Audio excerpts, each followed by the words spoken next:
Despite the exhaustion weighing down every muscle in my body, the first thing I did when I walked into that neurologist's office was reach for my wife's hand. I had been caring for Margaret for 8 long years. 8 years of watching the woman I loved slowly disappear into the fog of Alzheimer's disease. Or so I thought. Because what that doctor told me in his quiet, clinical voice would shatter everything I believed about my life, my marriage, and the people I trusted most. "Mr. Patterson," he said, closing the folder with Margaret's test results, "I need you to call your attorney, and then call the police. I'm 63 years old now, and I've lived through a lot. I served in Vietnam. I buried both my parents. I built a construction company from nothing and watched it thrive for 30 years before I sold it. But nothing, absolutely nothing, could have prepared me for what I was about to discover. Let me start from the beginning. Margaret and I met in 1985 at a church social in Cedar Rapids, Iowa. She was 24, working as a kindergarten teacher. I was 31, running a small crew doing residential construction. She had this laugh that could light up a room, and when she smiled at me that first time, I knew I was done for. We were married within a year, and for the next 30 years, we built a beautiful life together. We never had children. It wasn't for lack of trying. Margaret had complications that made pregnancy impossible. It broke her heart, broke mine too, if I'm being honest. But we poured that love into each other, into our community, into our church. Margaret taught kindergarten for 28 years. Every kid who walked through her classroom door was special to her, and she was special to them. Even now, I still have former students, middle-aged adults with kids of their own, who stopped me at the grocery store to tell me how much Mrs. Patterson meant to them. In 2017, when Margaret was 56, things started to change. Small things at first. She'd forget where she put her keys. She'd tell me the same story twice in one evening. She'd struggle to find the right word in conversation. I didn't think much of it. We were getting older, after all. But then the small things became bigger things. One morning in January of 2018, I woke up to find her standing in our kitchen, staring at the coffee maker like she'd never seen it before. "Tom," she said, and there was fear in her voice. "I don't remember how to use this." Another time, she got lost driving home from the school where she'd worked for nearly 3 decades. A police officer found her pulled over on the side of Highway 30, crying, unable to remember where she lived. The diagnosis came in March of 2018. Early onset Alzheimer's disease. The neurologist, a different one, a Dr. Stevenson at Mercy Medical Center, sat us down and explained what we were facing. Progressive cognitive decline, memory loss, personality changes. Eventually, she would need full-time care. Eventually, she wouldn't recognize me. Margaret had to retire from teaching. She was devastated. Those kids were her whole world, and now that world was being taken away.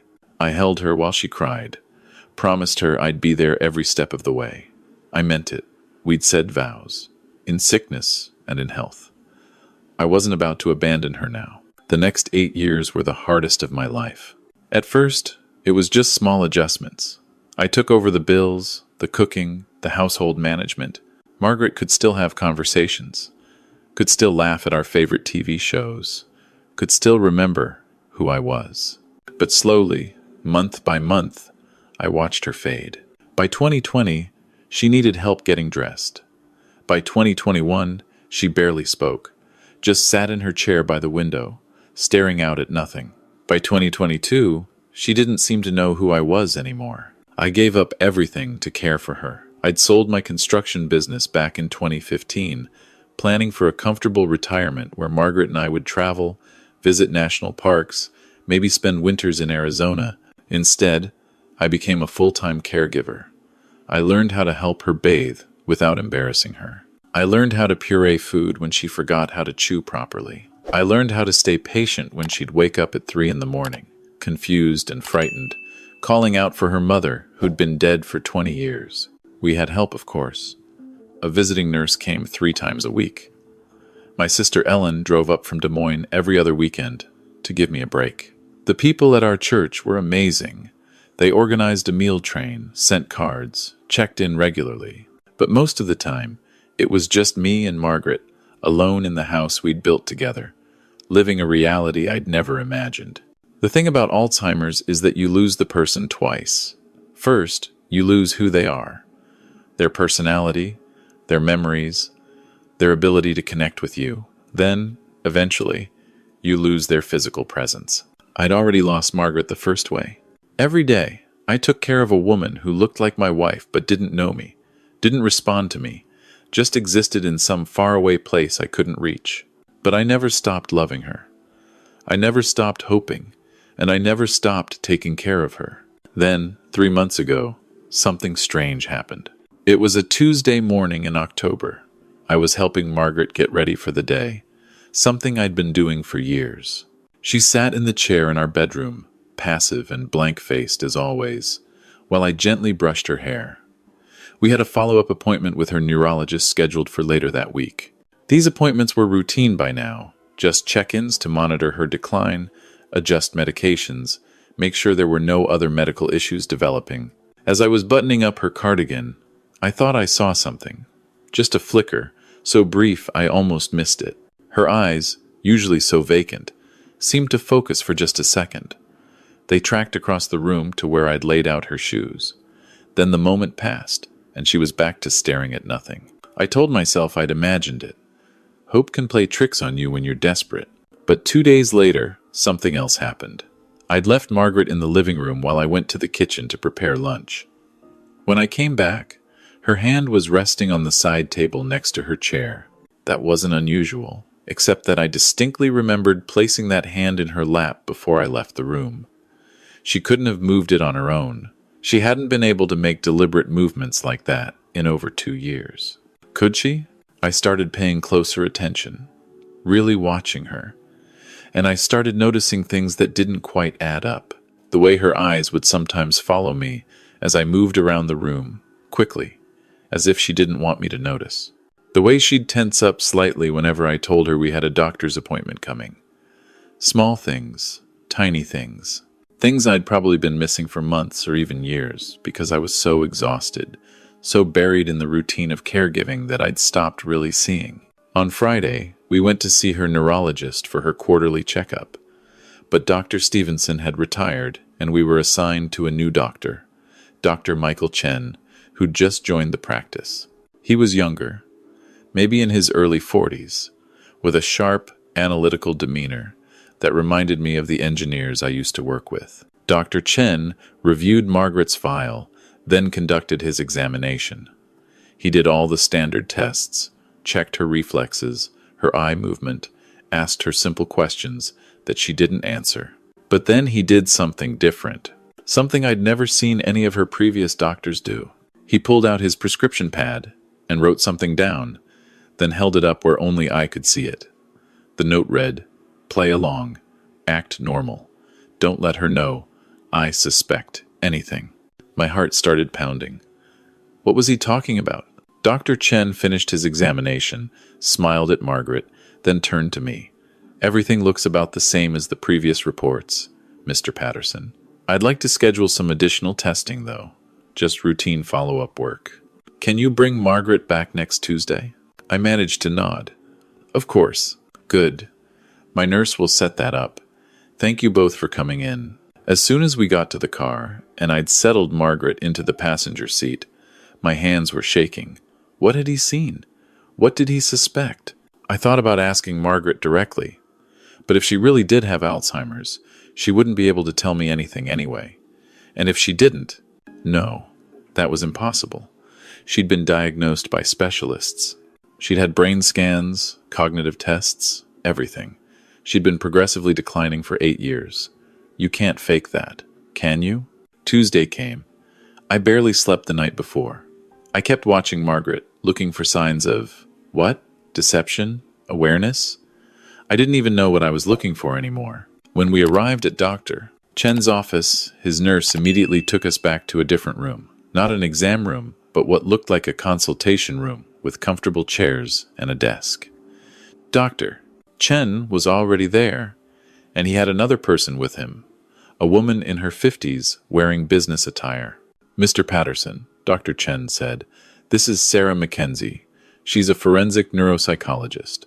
I've asked her to be here today. Would you mind if Margaret waits with my nurse in the next room for just a moment? There's something I need to discuss with you privately." The fear in my chest turned into full-blown panic. "What's going on?" He gestured to a chair. "Please, sit down." I sat, my mind racing. Margaret's nurse, a kind older woman named Betty, gently took my wife's hand and led her out of the room. Margaret went willingly, her face as blank as ever. Once the door closed, Dr. Chen opened a file on his desk. "Mr. Patterson, I've reviewed all of Margaret's medical records very carefully. I've also reviewed the video recording of her last appointment with me." "Video recording?" "We record all our examinations for liability purposes. And when I watched it back, I noticed something concerning." He turned his computer screen toward me. On it was a frozen frame of Margaret sitting in the exam chair. "Watch this carefully." He pressed play. I watched as the video version of Dr.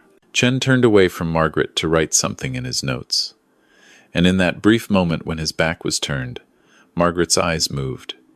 Not the vague, wandering movements of someone with dementia. Sharp, focused movements. She looked directly at the cabinet behind him, then at the door, then quickly back to her blank stare when he started to turn around. "That's not possible," I whispered. I thought the same thing. So I conducted a test during the examination. I left a pen on the side table, deliberately placed where Margaret would have to reach for it if she wanted it. Then I turned my back and adjusted something on the computer. I made sure the angle of the camera would catch her. He fast-forwarded the video and pressed play again. I watched, my stomach churning, as Margaret's hand, slowly, carefully, reached out and moved the pen several inches across the table. Then she pulled her hand back and resumed her blank stare. "People with advanced Alzheimer's don't have that kind of motor control," Dr. Chen said quietly. "They don't have that kind of strategic thinking. They don't deliberately conceal their abilities." I couldn't breathe. "What are you saying?" "I'm saying that I don't believe Margaret has Alzheimer's disease. At least, not the advanced stage we've been treating her for." He pulled out another document. I requested her brain scans from 2018, the ones that were used for her original diagnosis. I had Dr. Mackenzie review them. The forensic neuropsychologist leaned forward. "Mr. Patterson, the scans do show some very mild, age-appropriate changes, but nothing that would indicate Alzheimer's disease, especially not early onset. Certainly nothing that would explain the level of cognitive impairment Margaret has been displaying." The room was spinning, but Dr. Stevenson diagnosed her. He was a specialist. Dr. Stevenson retired very suddenly last year, Dr. Chen said. According to the practice, he'd been dealing with some health issues, but I did some digging. He's currently under investigation by the medical board for several cases of potential diagnostic fraud. What? It appears he was accepting payments from pharmaceutical companies to diagnose patients with conditions they didn't have, ensuring they'd be put on expensive long-term medications. We're not sure yet how many patients were affected, but Margaret's name came up in the preliminary investigation. I couldn't process what I was hearing. 8 years. 8 years of watching my wife disappear. 8 years of giving up everything to care for her. And what? Faking it? But why? I asked, my voice breaking. Why would she do this? It doesn't make any sense. Dr. Chen and Dr. Mackenzie exchanged a look. "Mr. Patterson, Dr. Chen said carefully, has anything unusual happened with your finances over the past 8 years? Any changes to your will, your accounts, your assets?" I thought about it. Well, yes. Obviously, I had to make changes. Margaret couldn't manage anything anymore, so I got power of attorney. I stopped, my blood running cold. Wait.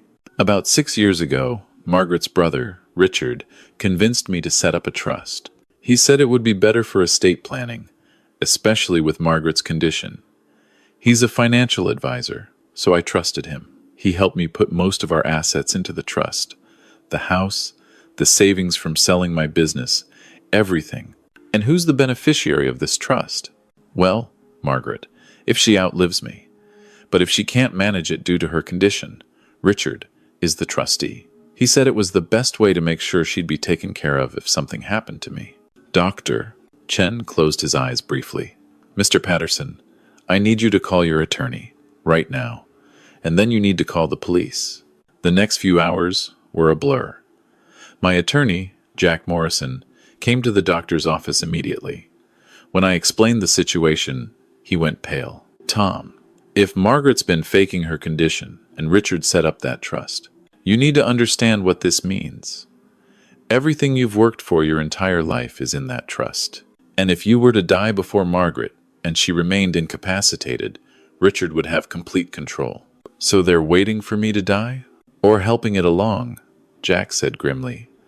"Tom, you're 63 years old. You've been under tremendous stress for 8 years. The physical and emotional toll of caregiving.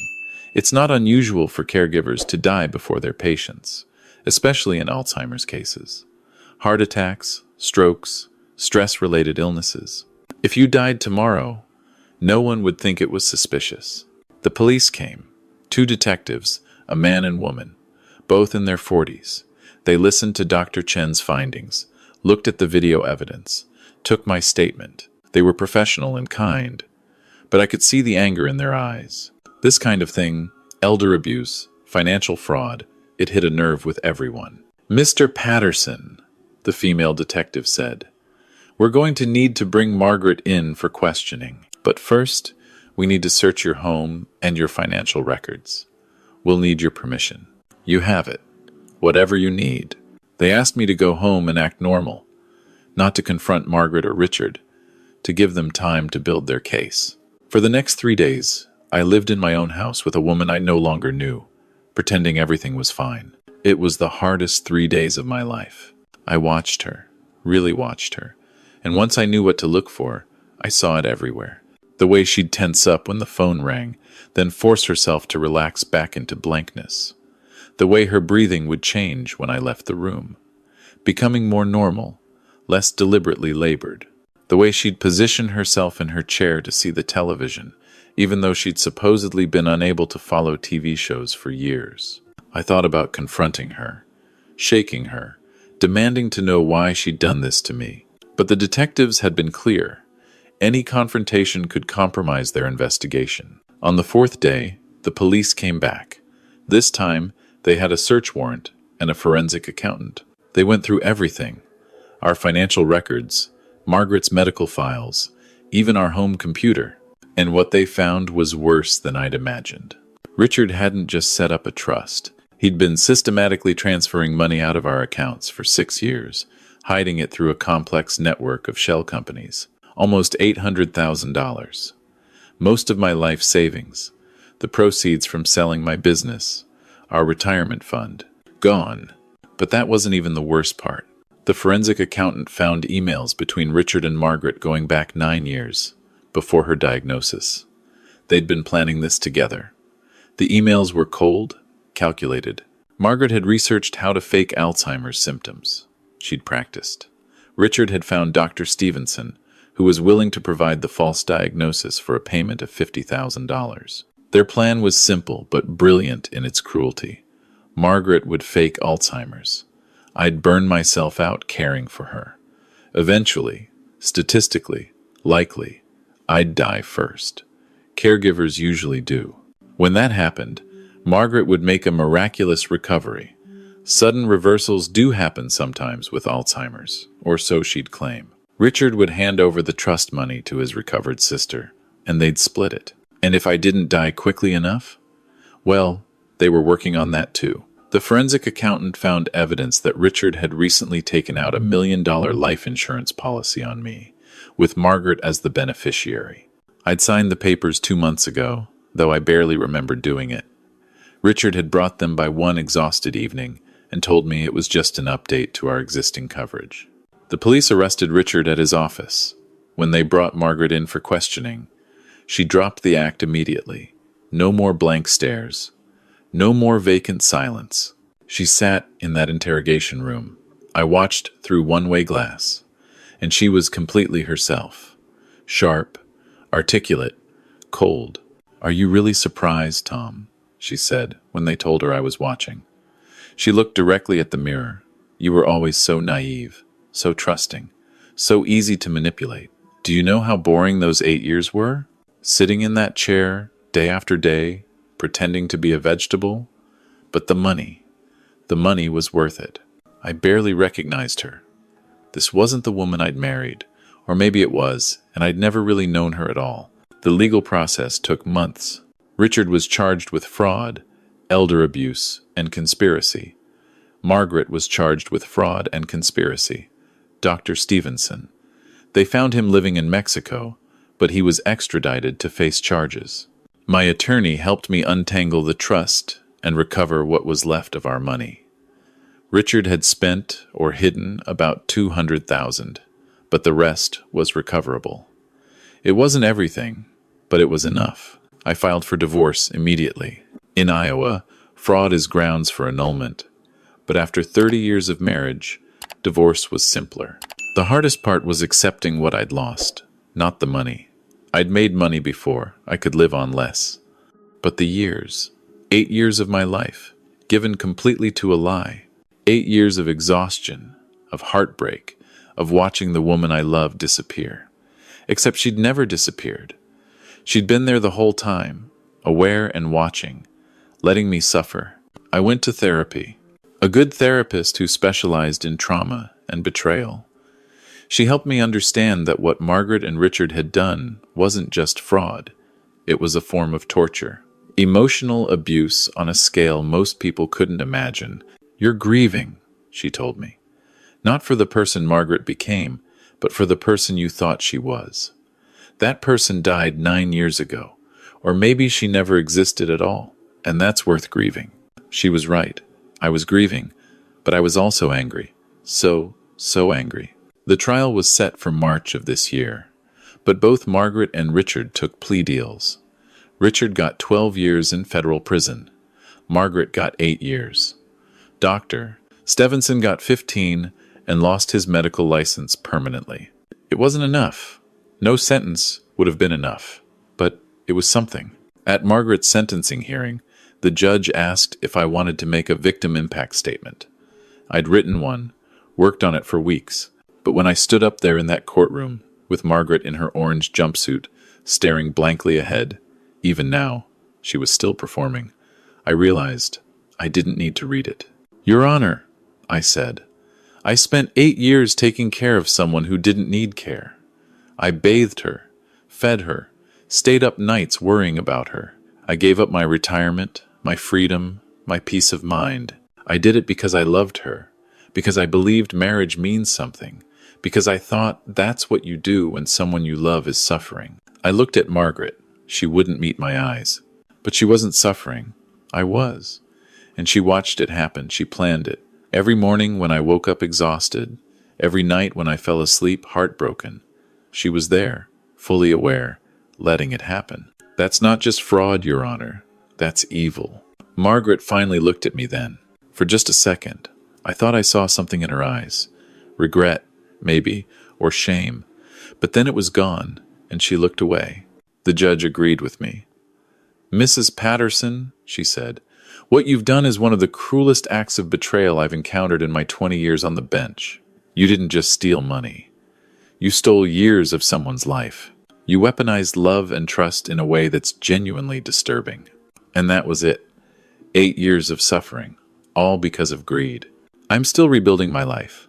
I sold the house. Too many memories, too much pain. I bought a small condo in Marion, closer to my sister. I started volunteering at a local senior center, which my therapist said might help me process everything. Ironically, I help with their caregiver support group now. When other people talk about their struggles caring for loved ones with dementia, I listen, really listen, and I appreciate what they're going through in a way I never could before. I've also become an advocate. I've been working with state legislators to pass stronger protections against financial elder abuse and to increase oversight of medical diagnoses, especially for conditions like Alzheimer's that are hard to verify. I tell my story to anyone who'll listen. Law enforcement, medical professionals, community groups. If it helps even one person avoid what I went through, it's worth it. People ask me if I'll ever trust anyone again, if I'll ever remarry, find someone new. Honestly, I don't know. The betrayal runs deep, When someone you love, someone you've built a life with, can look at you every day for 8 years while you suffer and feel nothing. It changes you. It makes you question everything you thought you knew about people, about relationships, about love itself. But I'm trying. I'm working on it. Because the alternative, letting Margaret and Richard win, letting them destroy not just my past, but my future too, that's unacceptable. I'm 63 years old. I'm tired. I'm angry. I'm heartbroken. But I'm also still here, still standing, and that counts for something. Sometimes I think about those 8 years and wonder if there were signs I missed, if there was a moment when I could have seen through the deception. But my therapist reminds me that I saw what I was supposed to see. They crafted a lie so complete, so convincing, that even medical professionals were fooled. You were a good husband, she tells me. You stayed. You cared. You loved. The fact that it was all based on a lie doesn't diminish what you gave. It just means you gave it to someone who didn't deserve it. She's right. I know she's right. But it still hurts. Last month, I got a letter from Margaret. It came from the prison. I almost threw it away without opening it. But curiosity got the better of me. It was short, handwritten on prison stationery. Tom, I know you won't believe this, but I'm sorry. I don't expect forgiveness. I just wanted you to know that I think about what I did every day. I see it clearly now, how wrong it was, how cruel. You deserved better. I hope you can find happiness again. You earned it. Margaret, I read it 3 times, looking for the angle, the manipulation. Was she hoping for a reduced sentence? Was this some kind of play for sympathy? But the more I read it, the more I thought maybe, just maybe, it was genuine. Not that it matters. Sorry doesn't give me back 8 years. Sorry doesn't erase the trauma or the betrayal. Sorry is just a word. I didn't write back. Instead, I took the letter to my therapist. We talked about it, about what forgiveness might look like, about whether I even wanted to forgive. She didn't push me either way. She just listened, asked questions, helped me process. Forgiveness isn't for her, she said finally. It's for you. It doesn't mean what she did was okay.